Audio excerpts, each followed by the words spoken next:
Today we're just going to jump right into it because we have 2 days to get my 240SX S14 ready for its first drift day in 2.5 years.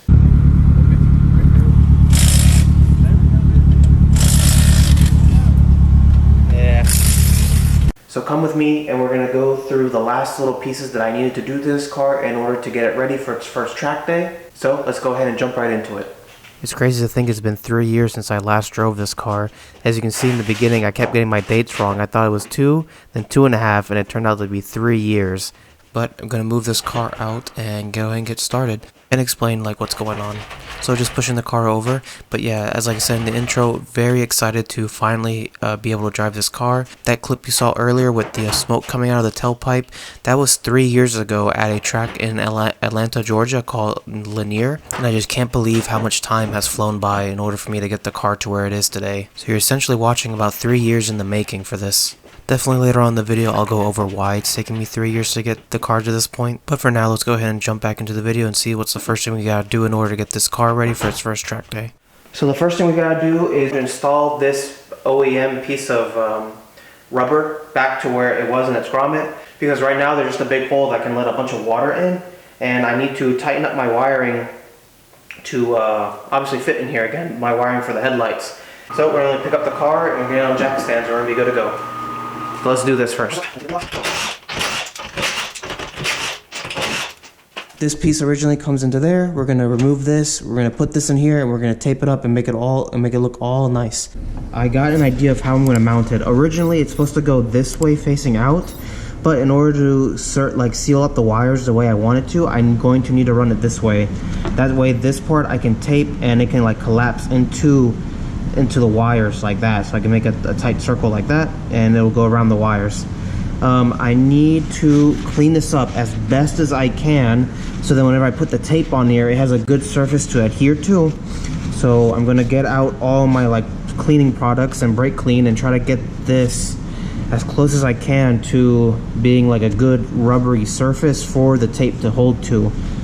Alright, so we're all done with cleaning it up. I basically just hit it with some soapy water, just like Chris Fix, and I got some engine degreaser, and it made it very sticky, which it feels like normal rubber again, which I know the tape would like to adhere to. So this feels at a pretty good spot, especially this outside portion right here. This part used to live inside the car, so the tape's gonna be, or the electrical tape is gonna stick really well to this. I can already feel it's gonna be a good solution. Alright, and we'll do one more layer here to seal it up. That's pretty good in my opinion. We're going to do one big one from here all the way to down here. And I don't see this thing coming apart anytime soon. And then for anyone wondering, yes, I am going to tuck this back up to where it was, because this is an S chassis. And the first thing you should do with an S chassis is relocate your chassis harness that goes along the frame rail. That's like something super well known within the S chassis community.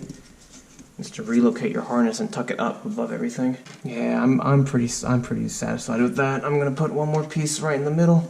Next thing we're gonna do is we're gonna install my oil cooler kit, I guess, back on. So that one down on the floor, I don't know if you guys can see it. That one right there, that's the original one. It's also, I'm using a G Plus kit. I have had no issue with these. I ran one of these for like 3 years on my original KA setup before it blew up.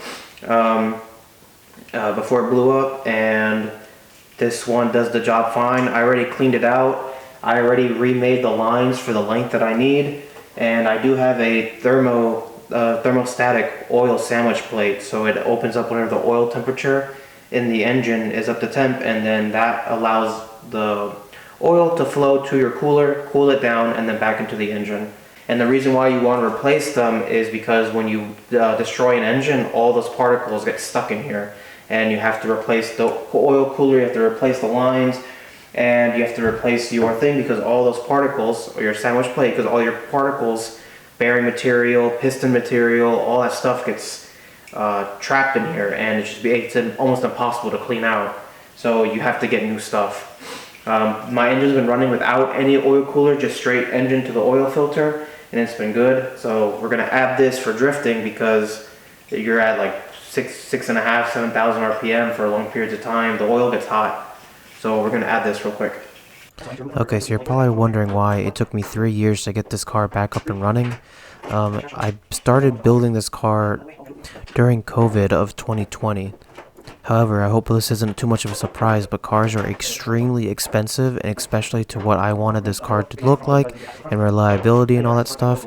I just had to go to work far away in order to even get the money in order to do this.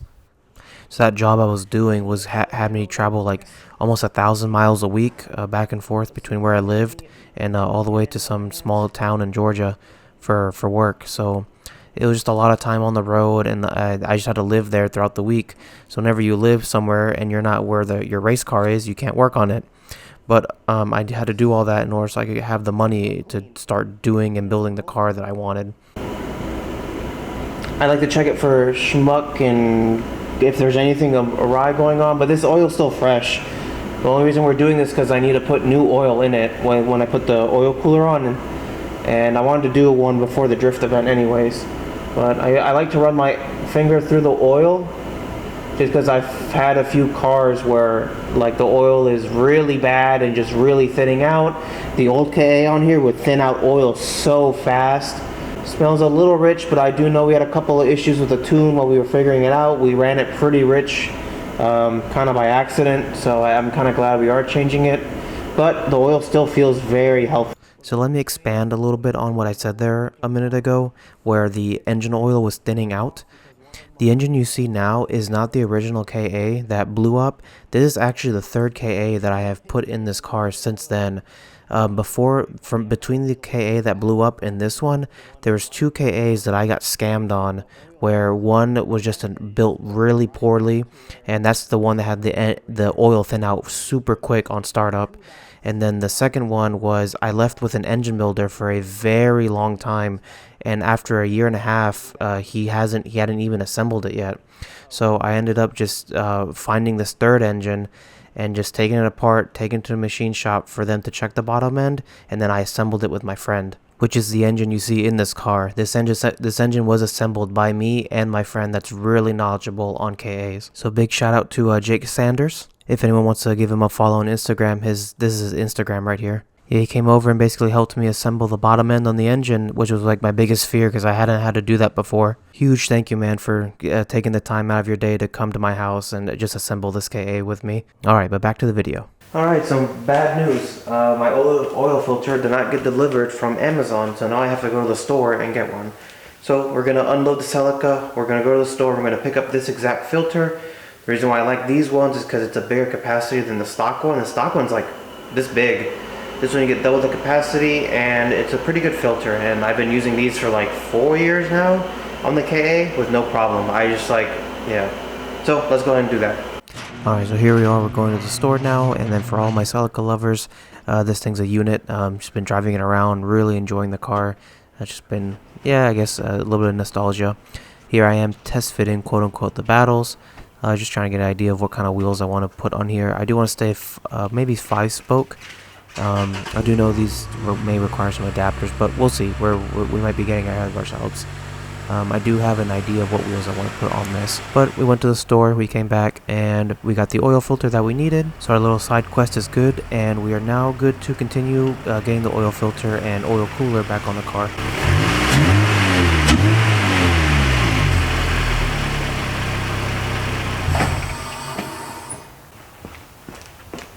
Alright, here it is, all put together. Got my sensors on here. Gonna go ahead and install this, and this should be all done.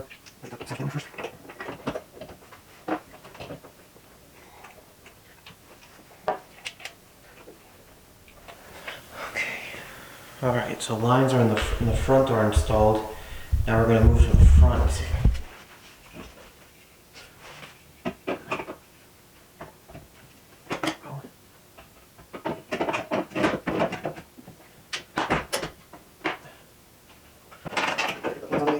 That was there.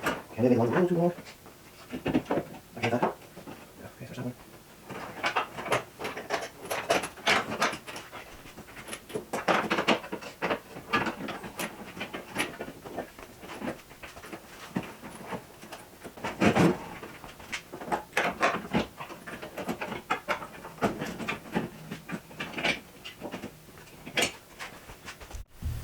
show you guys real quick how I ended up routing these. It actually wasn't that bad. Before, I had the oil lines run in front of the radiator. So if you can see my hand here, here's the radiator right here. The lines used to run from the cooler back here in front of this radiator. Now it's not going through here anymore, and I made the lines long enough on purpose because my goal was to not route it as tightly this way and under the car. Now the oil lines run along back here behind the pipe, behind the charge pipe, and it goes underneath the headlight into the oil cooler down at the bottom. So I'm not even near the radiator anymore, and I go way over here to there. Now I'm going to pre-fill the oil cooler with oil, pre-fill it, and then we're going to install it, and then we're going to put the lines on, and then that's the end of that. And then I'll tighten them down. We'll tighten down the sandwich plate, and then the oil cooler's done and installed. Alright, so nothing special going on here, just I got a AN10 adapter. This is the one I had laying around from the old lines of this one. This isn't the one I used before, it was just like a leftover one. I got a piece of just random pipe and or tube. I got my little funnel. I'm gonna just fill it up until I see it coming up on this side.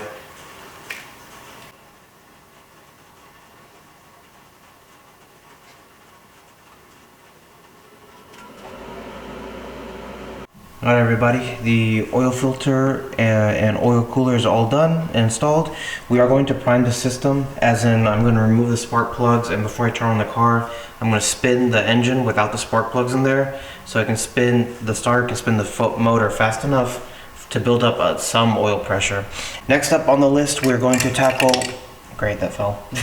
Next we're going to tackle making this wiring for the wiper work much better. Or not work much better, but look much better. So this is going to go inside. I'm going to clean up this, like my little splice job right there, to see if it will work. So we're going to go ahead and knock that out. Alright, so here we jump into the wiring. Wiring is always something that I find pretty rewarding if you can do it right. It's just the time and patience you need in order to do it right is quite a bit. Even just something as small as this, I've cut and spliced it in the editing and all that stuff, but it took me a good 30-40 minutes in order to do all this, and that's me taking my time, measuring, and even then it didn't come out as well as I would have wanted. Even then, it's just a sub harness that goes there. It's on its own relay and switch just for the time being. And then funny fact, I had to watch my own tutorial video that I posted like 4 or 5 years ago on how to wire this switch to relay to get my wipers to work again. I thought that was funny, but I'm glad I made that video because even I have to go back and watch it from time to time. It was calling for rain for the drift day, so here we are just trying to get the last little bit done. Okay, so we got the oil cooler all installed, we got the lines all plumbed up. Now we're going to, I already filled up the engine with oil, but I'm going to prime the system first, so then we can go ahead and get some oil spinning through the system. Now this is the way I do it on this engine. Other engines may be a little different, but I take off the coil packs, I take out the spark plugs, and then I turn over the engine with obviously no spark going through it, and I disconnect my injectors as well. So that way the engine is just spinning, and you'll see how fast you can rotate the engine when there's no spark plugs in it. So we're going to do that real quick, and we're going to get the engine primed up.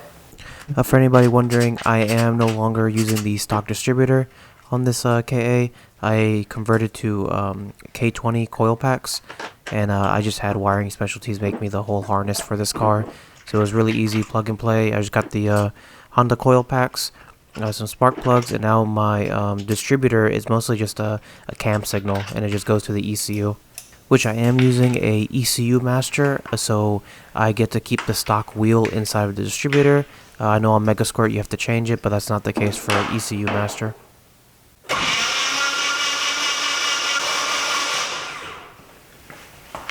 Gonna check the oil, see if it went down any. I did fill it up. It was full previously, like all the way to the top. But let's see if it's gone down any with me spinning it. Look, it's gone down just a smidge, which means oil has definitely moved. So we're gonna crank it over one more time, and then we'll call it good there. Now I'm gonna put all this back together, and then we're gonna start it up. And then we'll check the oil level once it's on.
Alright, so here we are, we're doing our last little checks.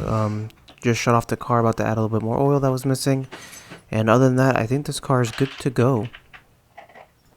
Then for anyone wondering how much power the S14 is making, I estimate about like maybe 250 to the wheel, 250, 275, maybe even less than that on 8 psi of boost. I don't have my boost controller hooked up and I don't have it programmed into the ECU at the moment. But on the street tune that me and my friend put on it, it should be more than fine. This is my first time tuning an engine, so it's been really cool seeing how it all works and just discovering that it's not really magic, it's just a lot of trial and error. Obviously we try to do it as safe as we can. The timing is not as aggressive as it should be, and the fuel is a bit on the richer side, but not so rich to where we're flooding the engine. Is definitely very conservative. And then that puff of smoke you see in the back, that's from me overfilling the oil. I ended up putting too much after checking to see how much the oil cooler had consumed, if any, while it was getting up to the operating temperature. But we're all good now. It went away after it had burned off.